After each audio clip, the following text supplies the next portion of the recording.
I love YouTube. I love watching videos. I learn a lot through YouTube. Instead of the default going to take a course through a company, I just hop on YouTube and I learn a ton of stuff. For the past 7-8 months, I've been learning how to build products with AI and with low-code vibing. And I've become quite advanced just by seeing what other people are doing on the platform. But I go to YouTube for all kinds of stuff, to learn, to catch latest news, trends, whatever. And I love it and I hate it. Like, this is my YouTube back here. You can see how my algorithm feeds me stuff. The thing that is tough about YouTube is basically the same problem that's rough about all platforms that we are currently on in the current times, is that our attention is a form of capital to these tech companies. Like, when I click on a video and watch this video, my feed pulls up other videos that will recommend. And then over time, I am getting all this content that's basically putting me in somewhat of a slight algorithmic echo chamber. And it can be helpful or it can be hurtful. But the fact is, our attention is a resource that these larger companies are using the data to make predictions about what will capture our attention next to keep us on the platform and monetize it. The idea came to me a little while ago to spin up my own version of YouTube. And it's funny because that idea probably would have been completely nonsensical, I don't know, 6 months ago, maybe a year ago, because the amount of technical difficulty to build a platform like YouTube would just be astounding. Like, let alone the amount of budget, probably would have been hundreds of thousands of dollars, millions of dollars to build out a competing version of YouTube. And well, this is not a new project. 2 months ago, I spent a weekend and I created what I call solotube, my own version of YouTube. And solotube solves some of the problems that I faced with YouTube that I just didn't like. I came across a little blurb recently. It's by a Nobel Prize winning economist. He was a political scientist and a cognitive scientist. And he was writing about social media. This is all before YouTube existed. And he said that we have a wealth of information, but it creates a poverty of attention. And it reminded me of Aldous Huxley's book, Brave New World, where these characters in this science fiction dystopia that have access to every kind of book that is as possible, like every point of information, but yet no one liked to read. So it was a complete waste of energy because their attention was focused on other things. So even though they had access to everything, and you could say a wealth of information, they had really no real useful knowledge because they were driven like herds using a drug called soma in the book, which is great. So this insight, I think, is telling, because I guess Simon saw that the real problem is not that information is not accessible. It is accessible. It comes from the thing of, like, what can I watch? What deserves my attention? And what's choosing this for me? So anyway, I'm not gonna get on my soapbox. I love media theory and geeking out on what tech means and what it does in our lives. But let's go ahead and check out what I built. So this is the site, solotube.xyz. It's currently not open for anyone to sign up. It's just in beta. And let me go ahead and hop into solotube. So solotube, as you can see, we've got our channels and a few options for selection on the left-hand column.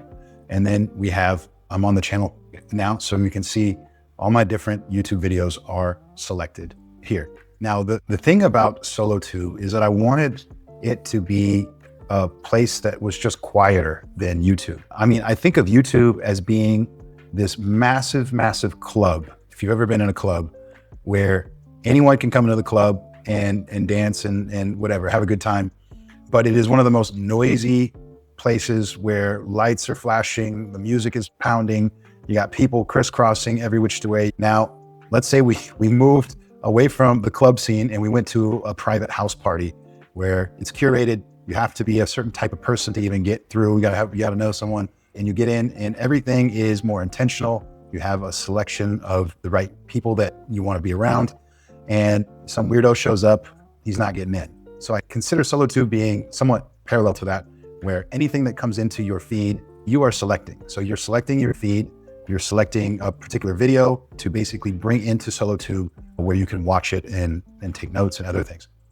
So I think that's one of the biggest differences, is you don't have an algorithm that is somewhat sharky and hunting you online. You have a more intentional place for inviting in what content you want to live on solotube and you want to interact with. Let's take a quick look by coming to channels You can drop channels. I can see all the different channels that I'm following. If I click on a single channel, I can see the videos that that channel has. And then let's say I click on here, I can, to the right side, I can also see what videos are in that channel. And of course, I've loaded this more as a demo, but that's where your channels will be located. When you're watching a video, you have the option to tag videos. So you can almost keep a library similar to like a playlist. If you have multiple tags, you can basically keep that same video in multiple playlists.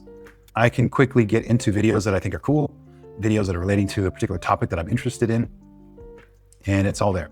Now, the nice thing is I bring in a particular channel and I just want to see the unwatched stuff within that particular channel. I can basically select all the unwatched videos here, and then I can see the watch videos here, and of course, any ones that are favorited. Now, let's go ahead and hop into a video, and I'm gonna close that panel. You can see I can increase the size of the video, and there is an option up here called focus mode. So, but imagine that you just want to really not even look at anything else but the video and maybe take some notes. Hit focus mode, and then you can scroll down, and as the video is playing, you have the option to be taking notes, and then within the video itself, you can timestamp a note. Like maybe this is a really cool point in the video that you want to remember. You can just simply drop a note, and your note is going to be saved and timestamped there. So if I want to, I can come back and I can click on that particular note, and it's going to take me directly to that point in the video. So this is great. I mean, this is more of almost like a study tool. So if you're watching an interview or you're watching some tutorial or something, you can easily capture your notes quickly and just have it basically resting inside the video. I'm exiting the focus mode, and let's take a look at what else I built here. Some videos you're not sure if you want to spend 40 minutes watching a video. So I built in an AI generation brief, and you can even select the length of the brief. But let's just say this video looks cool. There is a description, but it's not enough. So I hit generate a brief, and a second later, we're going to get a brief. It's going to basically give a premise of what the video is about and if it's worth my time. Now, one other thing that is quite interesting with SoloTube, I built in a settings placement where you can actually go into settings and find a section in here called your goals. And you can enter in what goals you have for SoloTube. So I want to learn more about vibe coding for me. I want to learn more about philosophy and self-development topics. And then these are topics that I'm interested in. And these are topics that I really just don't want to spend any time on. And once that is saved, when I do start to search for things on the platform, which I'll show you in a sec, it filters based on my particular goals. So that goes into a nice section. So even when I'm doing video briefs, it takes it into account of why this video might be of interest to me or not. All right, based on this particular video, I love it. Again, I don't want to be distracted by all the different content placement that happens on YouTube. So I can even come in here and hit find similar. And on the back end, it's going to pull in videos that I think will be similar to the content I just watched. Now, what else is cool about SoloTube is we have this thing called Scout, all right?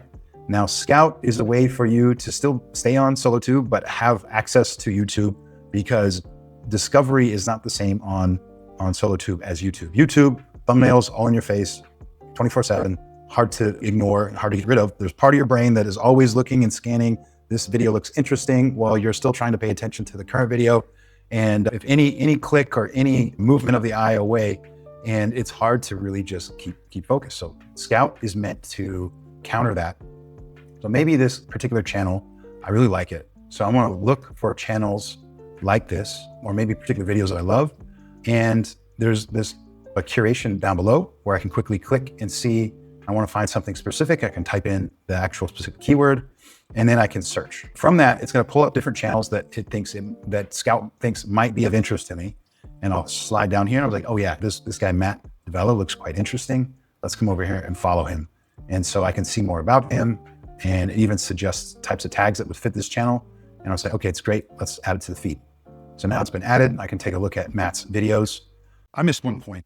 It's actually kind of important. You can import items into SoloTube by going down here to the add section. I already showed you how to add via a direct YouTube search, but you can also paste in a URL. So take any link on YouTube, whether it's a creator handle or the actual YouTube link, and then just drop it right here. Let's open up video, hop back over, drop in that video link, hit continue. We're just going to do the video, not the full channel. And then boom, it is there in SoloTube waiting for you. And then there is the option to do more of a bulk import. So all of your YouTube playlists are held in YouTube. We actually come in here and then import the CSV file. There's some instructions about how to do that, but that can save a lot of time if you've got a bunch of stuff that you want to bring over to solotube. Now, the other thing I'm sure some of you guys are going to be wondering is about how subscriptions work with solotube. With solotube, when you play a video, you're actually playing directly off of YouTube. If you have YouTube Premium, you're not going to be seeing the ads on your YouTube, right? But if you're using the free account, then ads are going to pop up on solotube just like they would on YouTube. One other cool feature that I built for this was a Chrome extension. So if you're on YouTube and you see a video and you prefer to take it over to solotube, it's a quick tap on the extension, and then you can import just the video, or you can actually take all the uploads or basically subscribe to the channel. So I'm going to just take this video and it's going to push me over to solotube, and it's been added, and then it adds it right into my platform. So this is kind of a cool setup for those that want to still have access to YouTube and then just quickly push over to solotube. Now, let's talk about the thumbnails. Thumbnails is probably one of the most annoying parts of YouTube, at least for me.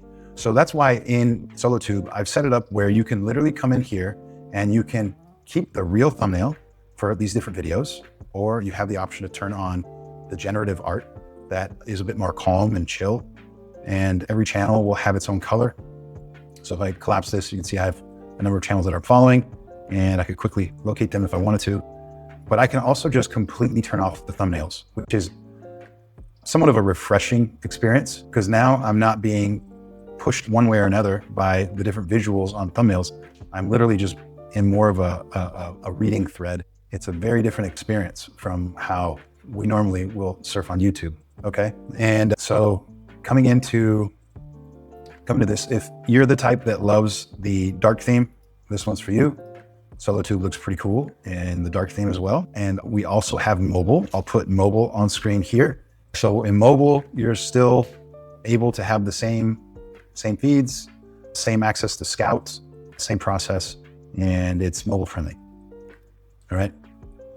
Now, another thing about YouTube is it is a time suck. I think many of people have experienced this, where you get on the platform, you're trying to watch a particular video, maybe a friend sent you, whatever. And then you're like, an hour and a half goes by and you've just been lost in this rabbit hole of content, pulling you every which direction. And I find that this is the thing that YouTube is especially good at. And this is part of things like autoplay and having a very noisy feed that keeps us watching and keeps us locked in.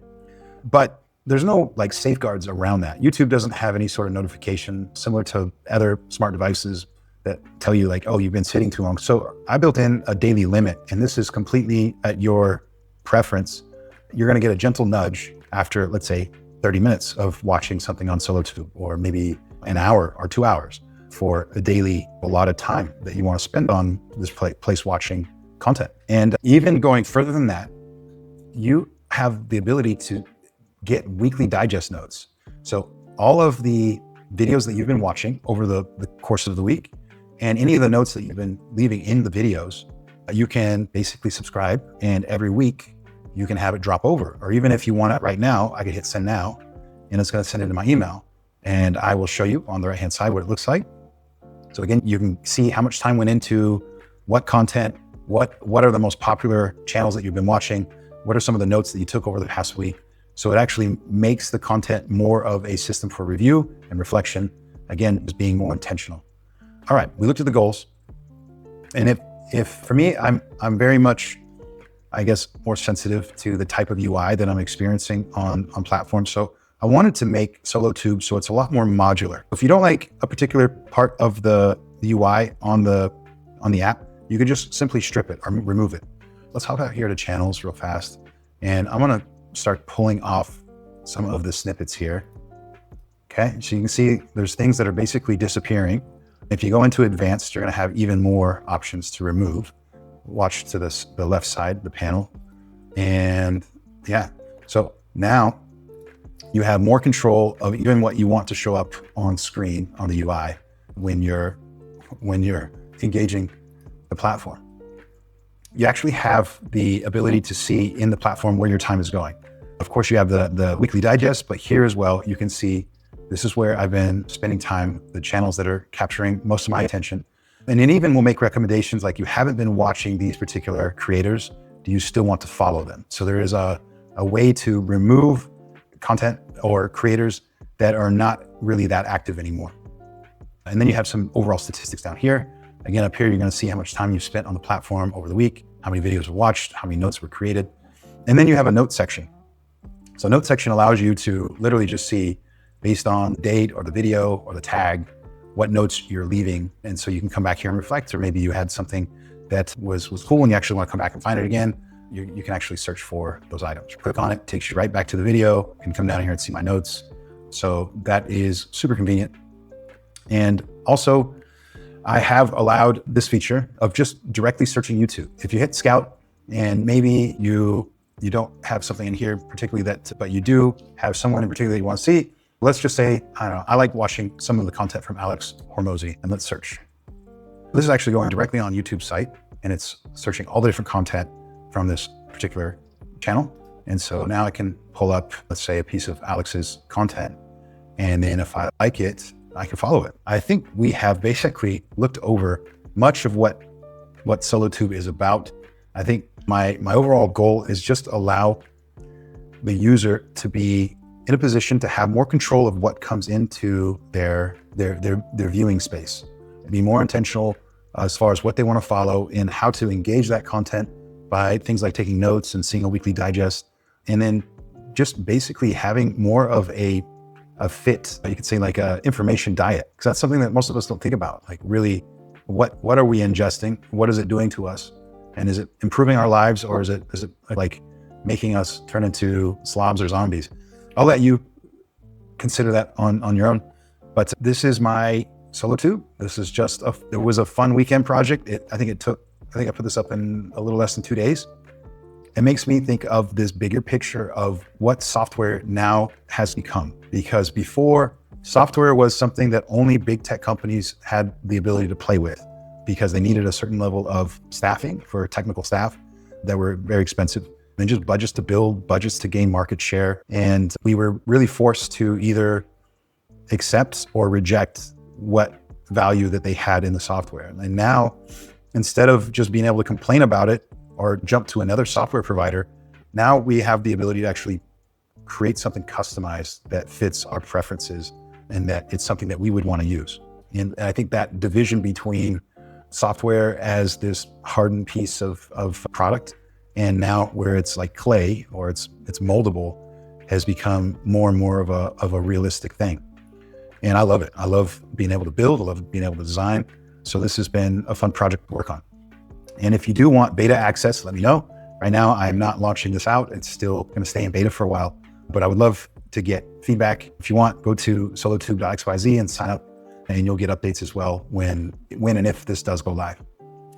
A quote you may have heard, it's from Matthew Crawford, and it says, "The quality of our attention determines the quality of our lives." What we focus on is essentially what is living in our heads, and what lives in our heads is what we're able to interact with and what comes out in how we engage with the world. So being more intentional on that side, I think, is super, super important.